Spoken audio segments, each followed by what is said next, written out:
High court ने हमारी appeal नामंजूर कर दी तो क्या हुआ, हम सुप्रीम कोर्ट तक जाएंगे और उसके बाद भी अगर जरूरत पड़ी तो राष्ट्रपति तक जाएंगे। लेकिन इस दरिंदे नईम भट्ट को मैं जेल में नहीं फांसी के तख्ते पर देखना चाहता हूं, जिसने मेरी शौविक जी, मैं आपके गुस्से को समझ सकता हूँ। देखिए, ये तभी पॉसिबल है जब सुप्रीम कोर्ट हमारी केस को rarest of the rare case में काउंट कर ले। इसलिए तो मैं कल सेंट्रल जेल जा रहा हूँ। हमें कोर्ट में इतना साबित करना है कि नईम भट्ट को अपने किए का बिल्कुल भी पछतावा नहीं है। जेल अथॉरिटीज और वहाँ के कैदियों से मैं सारी इंफॉर्मेशन कलेक्ट कर लूंगा। You don't worry, Naeem Bhat जेल से सीधा फांसी के तख्ते पे जाएगा।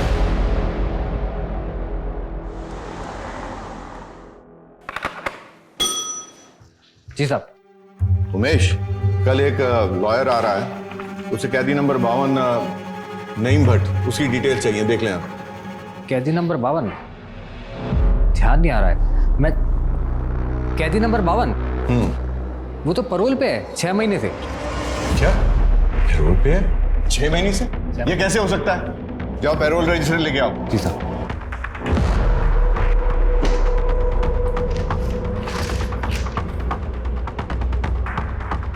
7 दिसंबर 2018 पैरोल पे कैसे हो सकता है ये?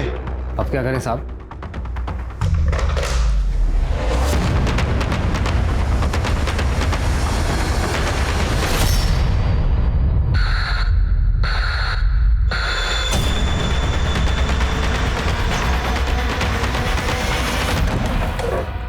क्या कमिंग सर? आओ खड़ा हो। क्या है सर? जय हिंद। तो मैं तुम्हारा एक केस स्टडी कर रहा था। तुम्हारा पुराना केस फिर से रीओपन करने की नौबत आ गई है। कौन सा केस सर? ये उस वक्त का केस है जब तुम पीएसआई हुआ करते थे। ये भट्ट बहुत शातिर मुजरिम है सर। अगर इसके इस तरह फरार होने की खबर बाहर आई तो डिपार्टमेंट की काफी बदनामी हो सकती है। It's a very delicate matter और ये केस तुमसे बेहतर कोई हैंडल नहीं कर सकता। ये भट्ट कश्मीर का रहने वाला था। आई थिंक ये भागकर वहीं गया होगा। हाँ, मुझे भी ऐसा लगता है। लेकिन अगर उसे जरा भी भनक लगी कि हम उसे ढूंढने की कोशिश कर रहे हैं तो वो बॉर्डर पार करके उस पार चला जा सकता है। और अगर उसने ऐसा किया तो उसे पकड़ना नामुमकिन हो जाएगा। हमें बहुत एहतियात बरतनी होगी और एक एक कदम फूंक फूंक के रखना होगा। राइट। और कश्मीर की हालत तो तुम्हें पता है। फिर भी हमने पिछले हफ्ते लोकल पुलिस की मदद से एक ऑपरेशन लॉन्च किया था और उसमें तुम्हारा जूनियर अमर दीक्षित भी शामिल था। सर? हाँ अमर, मैं भी तुम्हारी उस कश्मीर वाली केस के बारे में बात कर रहा था। Will you please brief him? Yes sir. Sir, तकरीबन एक हफ्ते पहले हमने लोकल पुलिस की इंफॉर्मेशन से एक घर पे रेड किया था। उतरो जल्दी। कौन सा घर है जनाब? ये और तुम लोग यही रुको, मैं आगे जाता हूँ, मुझे बैकअप देना।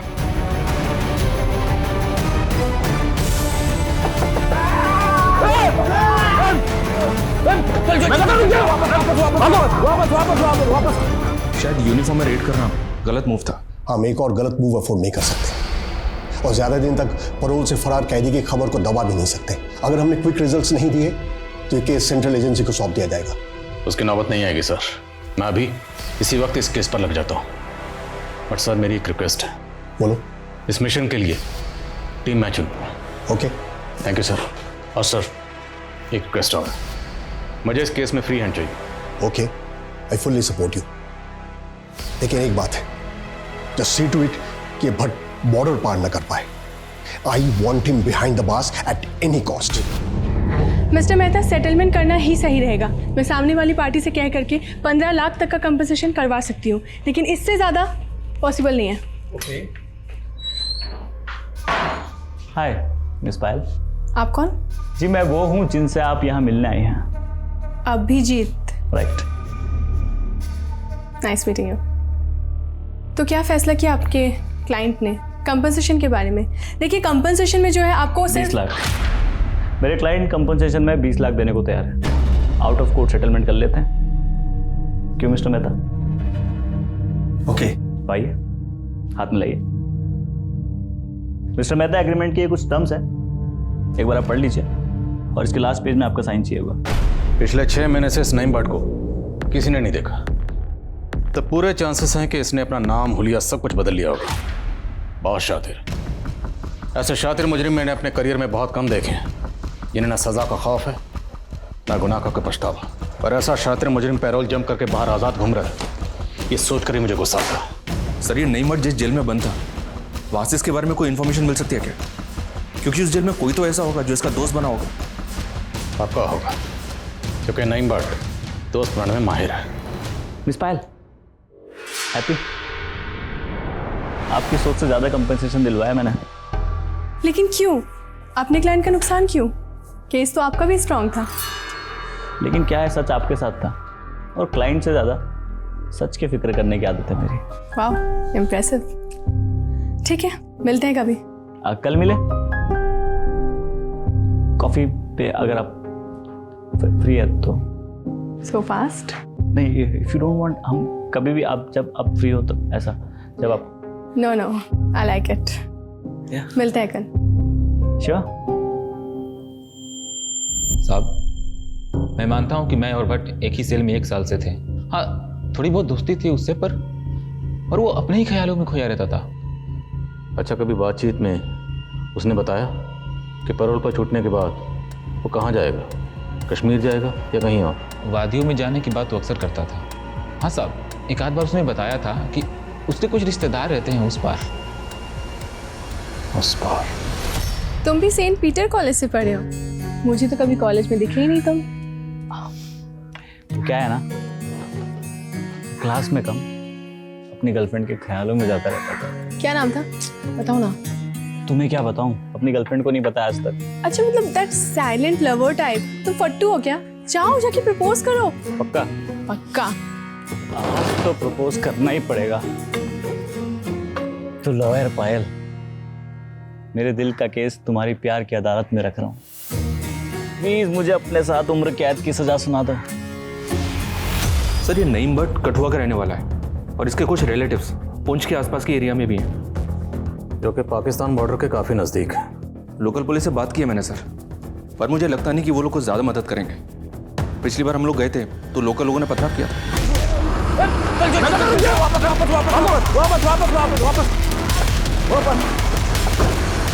इससे कुछ बातें साफ हैं।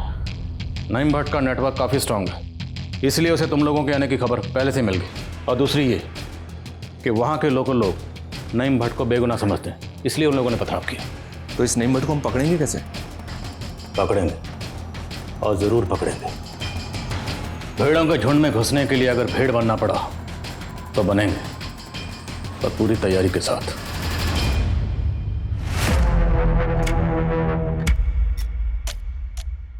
हसन मेहंदी, तुसी जलंधर से हो? हाँ जी। ठीक है, नौकरी पे रख रहा हूँ, कल किसी सोसाइटी में ड्यूटी फिक्स करता हूँ तेरी, ठीक है? शुक्रिया पाजी। चलो, कोई बात नहीं।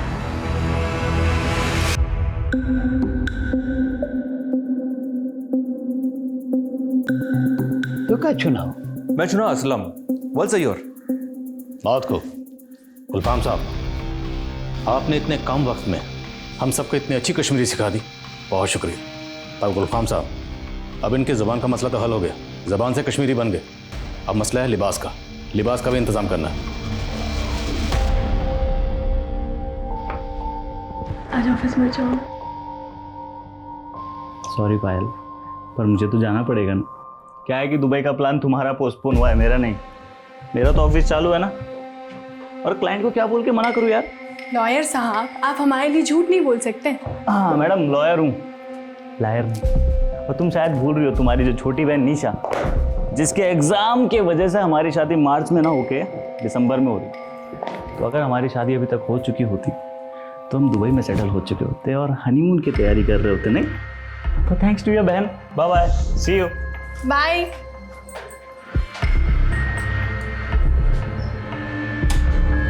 इसमें आप लोगों के कश्मीरी नाम, पते और हर तफसील मौजूद है। इसमें जो भी तफसील है उन्हें अच्छे से याद कर लीजिए, क्योंकि पूरे मिशन के दौरान हम में से कोई भी एक दूसरे को उसके असली नाम से नहीं बुलाएगा। आज से हम जो भी हैं वही हैं जो इस लिफाफे में हैं। और अगर कोई ज़रूरी बात करनी है तो हम एक दूसरे को गुलफाम साहब के ज़रिए पैगाम भिजवाएंगे। साहब, गुलफाम साहब, आप कश्मीर में अपना खबरी नेटवर्क एक्टिव कर रहे हैं ना? जी जनाब। तो बस तैयार है हम लोग जन्नत के सफ़र के लिए, और जन्नत में छुपे उस शैतान को पकड़कर यहाँ लाने के लिए, वो भी जल्द से जल्द। इससे पहले कि वह शैतान किसी और मासूम को अपना निशाना बनाए, हमें गर्दन से घसीट कर उसे यहां लाना है।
হ্যালো বেটা, বল কি বলছিস?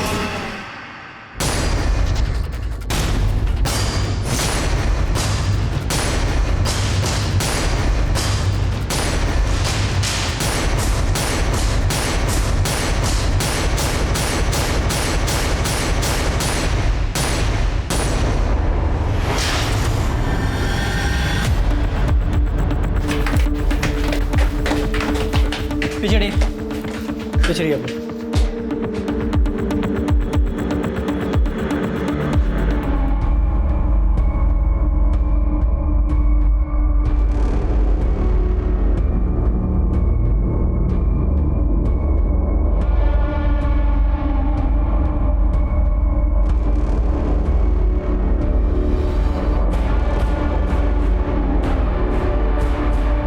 आप? सर मैं विवेक हूँ सर, पायल और अभिजीत का म्यूचुअल फ्रेंड। जब आप घर में दाखिल हुए तो आपने क्या देखा? चाबी रखी, किचन में पानी पिया, कमरे में गया तो पायल, फिर विवेक को, और फिर आपको। आपकी पायल से आखिरी बार कब बात हुई? हेलो? आसपास सब जगह लाइट है, बस हमारे यहाँ लाइट नहीं है। तुम प्लीज आ जाओ ना। यार बेबी अभी तो नहीं आ पाऊंगा, 2 घंटे लगेंगे। तुम एक काम करो, तुम वॉचमैन को बोल दो इलेक्ट्रिशियन बुला देगा कोई। अच्छा मुझे बहुत ज़रूरी काम है, मैं कॉल करता हूँ तुम्हें बाद में, ठीक है? Okay bye. दोबारा लाइट चली गई थी? हाँ, इलेक्ट्रिशियन का कहना था कि वायरिंग का इशू है, इसलिए बार बार एमसीबी ट्रिप हो रहा था। अभी तो लाइट है। अच्छा सुनो ना, तुम कब तक आ रहे हो? जल्दी आ जाओ ना प्लीज। ओके बाबा, कोशिश करता हूँ। सर मैं पायल और अभिजीत का पड़ोसी हूँ और इस सोसाइटी का सेक्रेटरी भी। सर रात को ना तो मेरे घर की लाइट गई और ना ही किसी सोसाइटी मेंबर के घर की। हमने इलेक्ट्रिसिटी बोर्ड भी चेक की, वहाँ से भी कोई छेड़छाड़ नहीं हुई। सर पायल बहुत अच्छी लड़की थी, मुझे यकीन नहीं होता कि हमारी सोसाइटी में भी ये सब हो सकता है। अच्छा ये पायल और इसके पति के रिश्ते कैसे थे? सर इन दोनों के रिश्ते तो बहुत अच्छे थे, लेकिन अभिजीत और पायल ने अभी शादी नहीं की थी, दोनों लिविंग में रहते थे। अभिजीत, घर में किसी भी तरह के फोर्स्ड एंट्री के कोई निशान नहीं। अब एक बात तो साफ, घर में जो भी दाखिल हुआ उसके लिए या तो पायल ने दरवाज़ा खोला या फिर उसके पास घर की चाबी पहले से मौजूद। आपके और पायल के अलावा घर की चाबी किसी और के पास रहती थी? मेरे पास और एक पायल के पास। लेकिन घर में तो हमें एक ही चाबी मिली, दूसरी चाबी कहाँ है?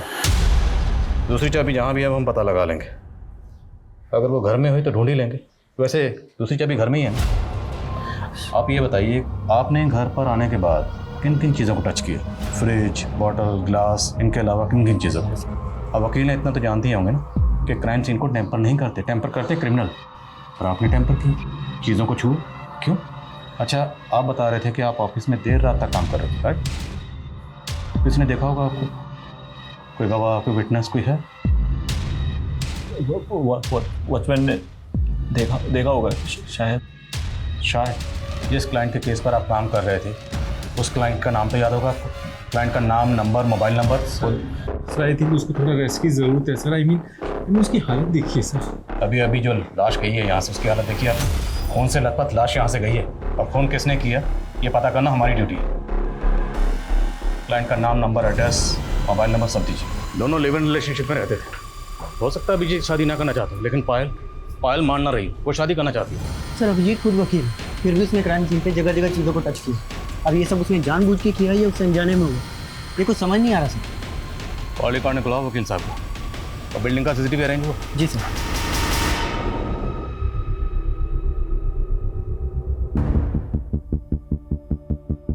बारह बज के 21 मिनट पे ये गार्ड के साथ कोई आ रहा है, शायद ये इलेक्ट्रिशियन, लेकिन चेहरा साफ नजर नहीं आ रहा। गार्ड के साथ फिर से वही शख्स, लेकिन इस बार भी चेहरा नजर नहीं आ रहा। कौन है ये?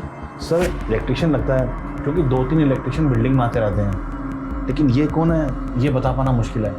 लेकिन सारे इलेक्ट्रिशियन पास की बस्ती में रहते हैं। जरा गार्ड को बुलाइए, उसको बताओगे। सर वो तो नाइट शिफ्ट में था, अभी घर गया है। ये सेकंड फ्लोर का कमरा है, इसकी फुटेज प्ले क्यों नहीं हो रही? समझ नहीं आ रहा सर, इसे क्या हो गया? पिछले हफ्ते तो सारे कैमरे चेक करके गया था आदमी, लगता है फिर खराब हो गया।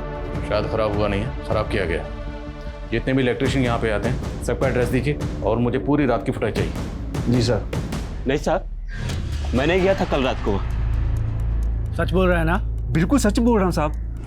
मैं जीवन ज्योति बिल्डिंग में जाता हूँ इलेक्ट्रिशियन का काम करने के लिए, लेकिन कल रात को नहीं गया मैं। हाँ सर, कल 2 बार गया था जीवन ज्योति सोसाइटी, और 203 वाली मैडम के घर की लाइट चली गई थी। यहाँ तो सब ठीक है मैडम, मैं नीचे एक बार मेन स्विच देख के आता हूँ। 203 ना? अरे यार ये एमसीबी ड्रिप हुआ है यार। लाइट आ गई नहीं मैडम? हाँ भैया। अरे मैडम वो कुछ था नहीं, मेन स्विच का एमसीबी ट्रिप हो गया था, तो अभी ठीक कर दिया है, कोई प्रॉब्लम नहीं है। Okay, thank you. लेकिन आधे घंटे बाद गार्ड का फिर से फोन आया, तो जाके देखा तो एमसीबी ट्रिप हुई थी, उसको ठीक किया और फिर मैडम को बताया आप एक काम करो, कल तक के लिए ना एसी और गीजर मत चलाना, कल आके मैं पूरी वायरिंग चेक कर लेता हूँ। ठीक है? ठीक है भैया। ठीक। फिर मैं घर आ गया साहब। तेरी उंगली पे क्या हुआ? सब चोट लग गई थी। कब? कल। कैसे? सब भाजी काटते समय। जब तुम बिल्डिंग से बाहर आए थे तो निकलते हुए किसने देखा था? हाँ साहब, वो देखा था ना, वो गार्ड अहमद ने देखा था। सब उसके पास मेरा 500 रुपया उधार है साहब, दे नहीं रहा है। आप लोग बोल देंगे तो दे देगा साहब वो। देख, अगर मुझे बाद में पता चला कि तुमने कुछ झूठ बोला था या छुपाया था, तो एक बात याद रखना, मैं बत्ती गुल नहीं करूँगा, पूरा फ्यूज उड़ा दूंगा। शहर छोड़ के कहीं मत जाना, समझ गए?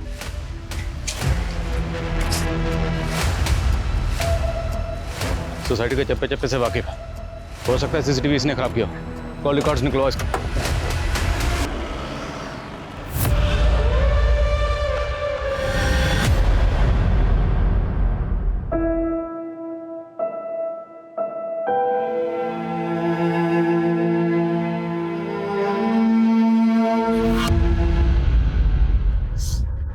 हाँ बोलो विवेक।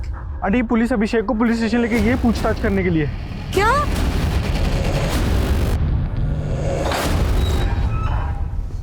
तो वकील साहब, प्लानिंग तो बड़ी तगड़ी की। पहले देर रात तक ऑफिस में रुकने का बहाना किया, फिर चुपके से आके पायल का मर्डर किया, उसके बाद माँ को फोन किया, दोस्त को फोन किया, और उसके बाद बुलाया हमें। ये क्या बोल रहे हैं सर आप? पायल जिंदगी थी मेरी, मैं क्यों मारूंगा उसे?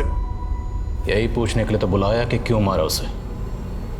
और ये एक्टिंग मत करो, एक्टर नहीं वकील, फिर भी क्राइम सीन को जानबूझकर टेम्पर किया। क्यों? सर मैंने जानबूझ के कुछ नहीं किया। तो पायल के साथ ये सब हो रहा था तो मैं ऑफिस में था। आप ऑफिस का रिकॉर्ड उठा के देख लीजिए। कुछ चेक करने की जरूरत नहीं है, मैं 100% श्योर हूं कि आप ऑफिस में ही होंगे। ये मेंशन होगा वहां, वकील जो तगड़ी प्लानिंग तो की होगी।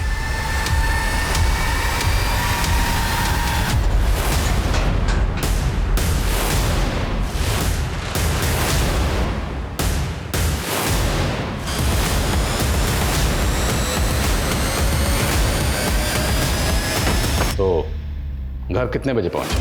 सर कितनी बार बोल चुका हूँ मैं आपसे, 4 बजे के आसपास। तो 4 बजे के आसपास जब आप अपने घर पहुंचे तो एंट्रेंस पे जो सीसीटीवी कैमरा लगा हुआ है तो उसमें आपकी गाड़ी आते हुए नजर क्यों नहीं आ रही? गेट नंबर 2 से आए। एग्जैक्टली 2 नंबर गेट से। क्यों? क्योंकि आपको पहले से पता था कि 2 नंबर का सीसीटीवी खराब है। मुझे कैसे पता होगा सर? कोइंसिडेंस हो सकता है। कोइंसिडेंस? जिस गेट से आप एंटर हुए वहाँ का सीसीटीवी खराब, जिस लॉबी में गए वहाँ का सीसीटीवी खराब, जिस फ्लोर पे आप रहते हो वहाँ का सीसीटीवी खराब, और बाकी बिल्डिंग के तमाम सीसीटीवी चल रहे हैं। वकील साहब, इसे कोइंसिडेंस नहीं, इसे कहते हैं प्लानिंग। कैसे समझाऊं सर आपको? मैंने कोई प्लानिंग नहीं की।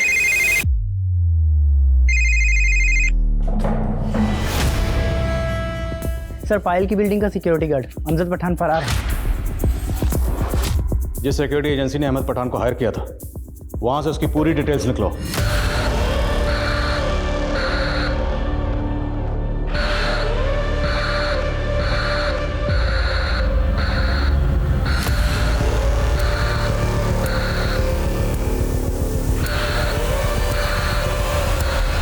ये क्या एड्रेस है? लाल चौक कश्मीर। बस कोई एड्रेस प्रूफ नहीं लिया, ऐसी जॉब पे रख लिया। कौन है अहमद पठान? मैं किसी अहमद पठान को नहीं जानता। आप बाहर क्यों है सर?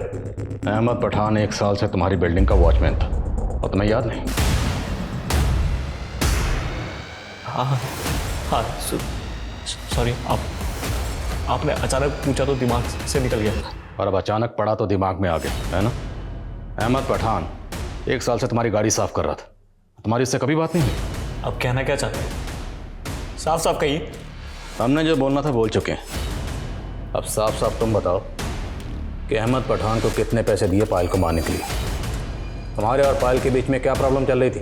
सर आप क्या बोल रहे हैं? अगर आप मेरा दुख कम नहीं कर सकते कम से कम उसे बढ़ाइए मत। दुख या पछतावा? होता है। जब कोई पहला जुर्म करता है तो उसे बहुत पछतावा होता है। उसका ज़मीर उसे बहुत कोसता है, जैसे तुम्हारा ज़मीर इस वक्त तुम्हें कोस रहा है। लेकिन इसका एक इलाज है। अगर जुर्म करने वाला अपना जुर्म कबूल कर ले तो उसे सुकून मिलता है, राहत मिलती है। अगर तुम भी अपना जुर्म कबूल कर लोगे तो तुम्हें भी राहत मिलेगी, सुकून मिलेगा।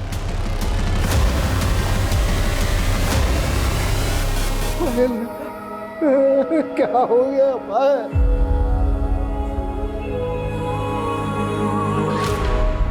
मार्च में शादी? दीदी तब तो मेरे एग्जाम्स होंगे ना। लेकिन निशा, अगर मार्च में शादी नहीं हुई तो उसके बाद सीधे दिसंबर का मुहूर्त है। और पायल, हमारा दुबई सेटल होने का प्लान पूरा पोस्टपोन हो जाएगा यार। तुम काम में क्या लगे हो? अपनी बहन को समझाओ थोड़ा। तुम फिक्र मत करो, शादी से पहले तुम्हारा जो साथ रहने का प्लान है ना, बहुत अच्छा है ना पापा?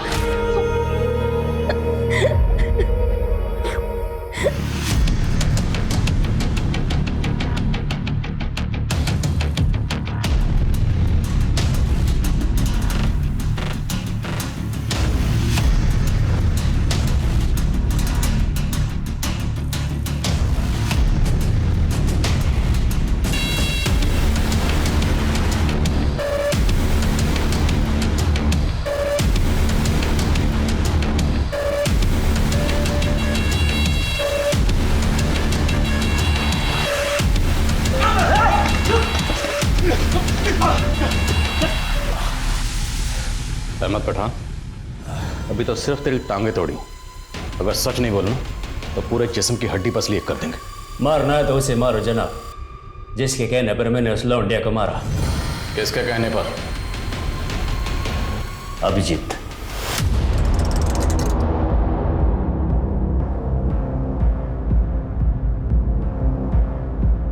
अस्सलाम वालेकुम जनाब। वालेकुम अस्सलाम। क्या हाल है? सब खैरियत? घर में सब ठीक है? देखो कैसा मौसम ठंडा हो गया। हाँ सर। और क्या खबर? जनाब नईम भट्ट का कुछ पता नहीं चला। जनाब उसका एक चचेरा भाई भी है, यहीं रहता है पास में। नाम क्या? इरफान भाट।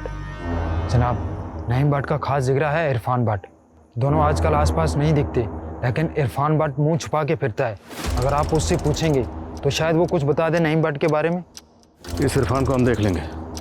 तुम अपना एंटीना नईम भट्ट के लिए ऑन रखो, वक्त कम है, कहीं ऐसा ना हो बॉर्डर पार करके उस तरफ चला जाए। इरफान की डिटेल दो। ये देखिए जनाब। ये इरफान भट्ट है? जी जनाब। ये फोटो दूसरे साहब के मोबाइल में भेजो। ओके जनाब। अच्छा मैं चलता हूँ मैं। आजा विवेक। कहाँ जा रहा है बेटा तू? ऑफिस जा रहा हूँ ना। ऑफिस? अभी अभी तो आया तू ऑफिस से 5 मिनट पहले। अच्छा। हाँ सुनो, मैं क्या बोल रही हूँ बेटा?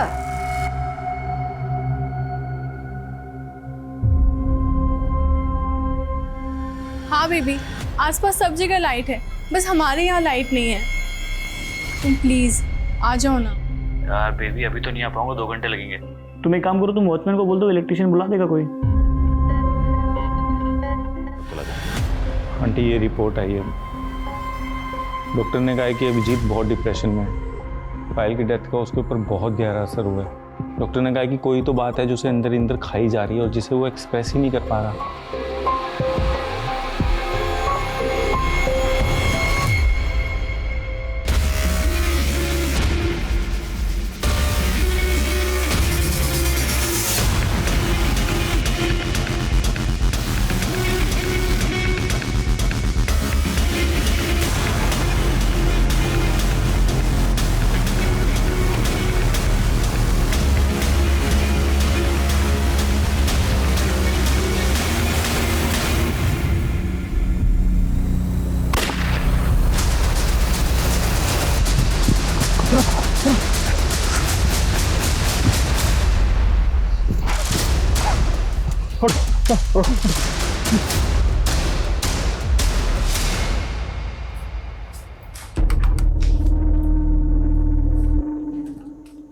कहाँ गया था बेटा तू? फोन क्यों नहीं उठा रहा था? फोन? हाँ मैं फोन लेकर गया था, शायद पार्क में रह गया होगा फोन। फोन कहाँ है मेरा? मेरा फोन यही कहीं तो। तू फिक्र मत कर। सुन बेटा, तू चिंता मत कर, हम नया ऑर्डर कर लेंगे, ठीक है? ये बता तू गया कहाँ था? ये लेने गया था माँ, बहुत दिन से पेंटिंग नहीं की तो सोचा पेंटिंग करूँ। वाह बहुत अच्छा, बना पेंटिंग बना।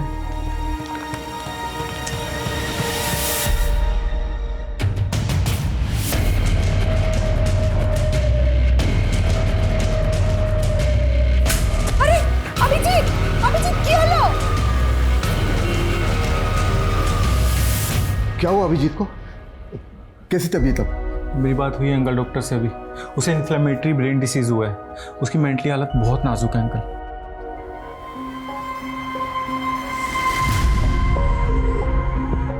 उठो बेबी। ऑफिस नहीं जाना तुम्हें? नहीं। कितने लेजी हो गए हो तुम? ना ही मुझे उठना है, ना ही तुमसे दूर जाना। सुबह सुबह बहुत रोमांटिक हो गए थे। तुम मेरी लाइफ का वो ब्यूटीफुल ड्रीम जिसे मैं कभी भूलना नहीं चाहता। I will never leave.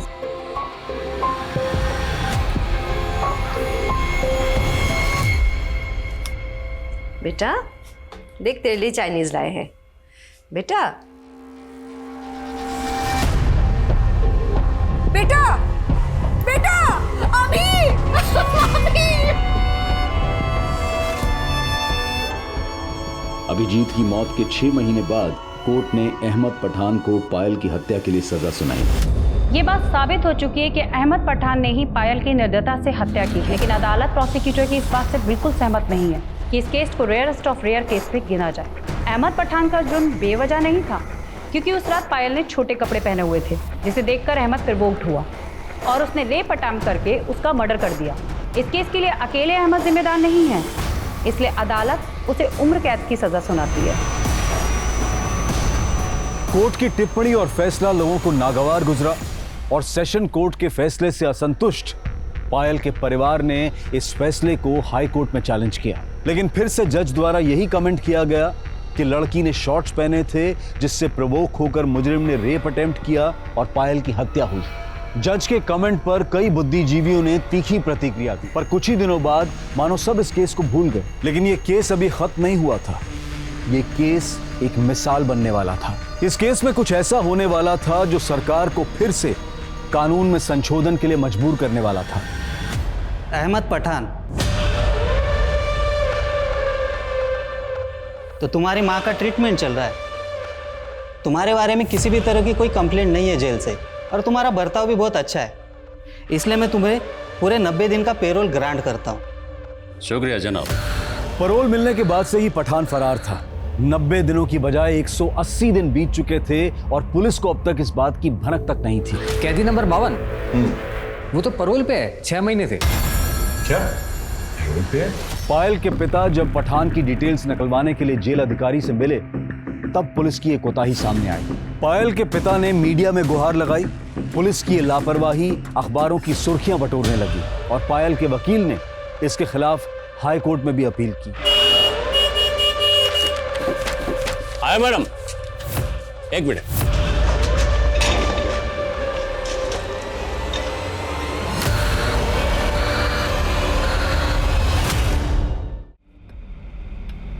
माफ़ करना जनाब, पिछली बार मेरी गलत इन्फॉर्मेशन की वजह से आपकी जान खतरे में पड़ गई थी, लेकिन उस गोली पर इरफान भट्ट का नाम लिखा था। इरफान भट्ट? हाँ जनाब, सब पता किया मैंने। इरफान भट्ट के कितने दोस्त हैं, कितने दुश्मन हैं, उसमें हमें कोई दिलचस्पी नहीं है। यहाँ पे हम नईम भट्ट के लिए आए। ये देखिए, 2 दिन पहले ही शिफ्ट हुआ है जनाब, नाम बदल कर काम कर रहा है। आजकल कहाँ है? बारामूला में जनाब। बारामूला?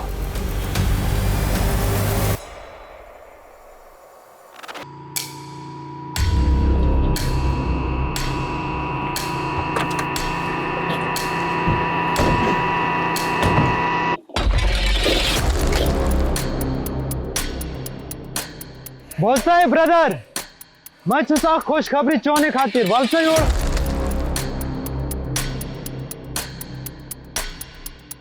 हाँ बोलो, क्या काम है हमारे लिए? वलसायु। देखो, सिर्फ तुम्हारे लिए काम नहीं है, बहुत से भाइयों के लिए काम है। मोबाइल कंपनी है ये वाला, इधर टावर लगाएगा, कुछ महीने काम चलेगा। 700 रुपये तनख्वाह, 2 वक्त का खाना और शाम का चाय भी इधर ही मिलेगा। कंपनी को काम जल्दी खत्म करना है, इसलिए ज्यादा लोगों की जरूरत है, तो ज्यादा से ज्यादा भाइयों को बताओ। लुतफ ब्रदर, बाबा ने बेनफा। वो देखिए सर, पीछे अपने। ये वही है। वही, पकड़ लें इसको। अब आए तो इसको लेकर तो जाएंगे, बस थोड़ा सब्र करो। वालसायूर है ब्रदर, वालसायूर। मैं छुसा खुशखबरी चोने खातिर तो छुपाए, ये जो मोबाइल टावर कंपनी है हमारी किस्मत बदलने वाली है, इसीलिए ये हमको पर डे का 2000 दे रही है। इधर आके अपना अपना नाम लिखवाओ, नाम लिखवाओ, फटाफट नाम लिखवाओ। अरे ब्रदर, तुम काहे करो, क्या इधर आओ। अरे हमारा बहुत अच्छा कंपनी है, आ जाओ आ जाओ ब्रदर, आ जाओ आओ, आ जाओ। हम तुम्हारा भी नाम लिख दिया ना? हाँ। आ जाओ, हम तुम्हारा भी कार्ड बनवाएगा।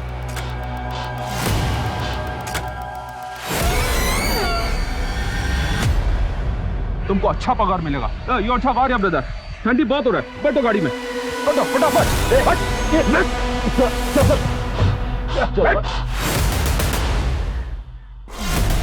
आपको पहले कहीं देखा है? कौन हो जनाब? और से देख, नईम भट्ट और अहमद पठान।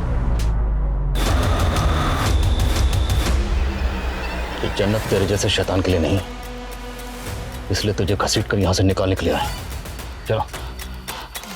बहुत देर कर दी जनाब आते आते। हमको मालूम था एक न एक दिन जरूर पकड़ोगे, पर पिछले टाइम से ज्यादा परेशान किया आपको। कितनी बार कहूँ जनाब आपको, अभिजीत ने ही मुझे फोन करके उस पायल को मारने के लिए कहा था। हमने सब पता लगा लिया, अभिजीत ने कभी तुझे ऐसा कुछ नहीं कहा। और ना ही उसने कभी तुझे फोन किया। अब बोल।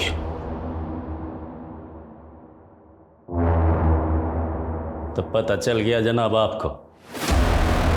हमने सोचा हम अकेला क्यों फंसे, इसलिए उस मजनू को भी ले फंसा। सबसे पहले मैंने सीसीटीवी का वायर काटा। उस दिन अभिजीत देर रात तक नहीं लौटा था जनाब, अच्छा मौका था। फिर मैंने मैडम के घर का मेन स्विच ऑफ किया और मैडम का फ़ोन का वेट करने लगा। हेलो, मैं 203 से बोल रही हूँ। मेरे घर की लाइट चली गई है, आप किसी इलेक्ट्रिशियन को बुला देंगे क्या?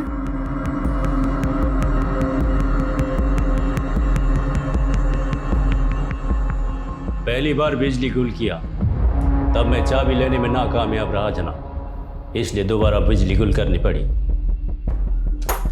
क्या भैया, बार बार लाइट जा रही है।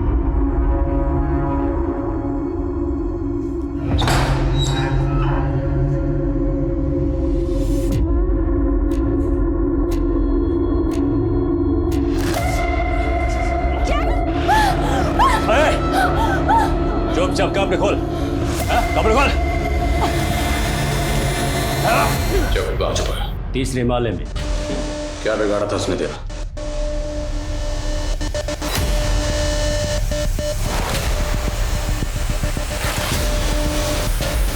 ओ भैया, नजर अपनी ना गेट पे रखिए। आपको गलत फहमी होगी ना। देखो जुबान मत लड़ाओ, बदतमीज कहीं के।